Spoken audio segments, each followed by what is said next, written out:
નમસ્કાર દર્શક મિત્રો, ટીવી ટાઈમ્સ ન્યૂઝ નેટવર્કમાં આપ સૌનું હાર્દિક સ્વાગત છે।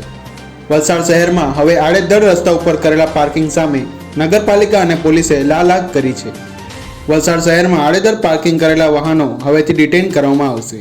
આ કબજે કરાયેલા વાહનો મૂકવા 3 પાર્ટી પ્લોટ ભાડે લેવાશે। વલસાડ તંત્રએ રોડ ઉપર આડેધડ પાર્કિંગ કરનારાઓ સામે ઝુંબેશ હાથ ધરવા તૈયારી શરૂ કરી દીધી છે। શહેરમાં રોડ માર્જિનમાં ગેરકાયદેસર દબાણો દૂર કરવા પાલિકાએ 4 દિવસ સુધી કાર્યવાહી હાથ ધર્યા બાદ હવે ગેરકાયદેસર પાર્કિંગ કરનારા સામે પોલીસ અને પાલિકા તંત્રે કમર કસી છે। હવે રોડ ઉપર ટ્રાફિકને નડતરરૂપ પાર્કિંગ કરનારા વાહનો ટ્રાફિક પોલીસ દ્વારા કબજે કરી તેમને જમા કરવા માટે તિથલ રોડ ઉપર ખુલ્લા પડેલા ખાનગી પ્લોટ લેવાની કાર્યવાહી શરૂ કરાઈ છે। મંગળવારે પાલિકાએ હેપીનેસ સામેના રોડ ઉપરના એક ખુલ્લા પ્લોટની સાફ સફાઈ હાથ ધરી હતી। આ સાથે જોતા રહો ટીવી ટાઈમ્સ ન્યૂઝ નેટવર્ક। ધન્યવાદ।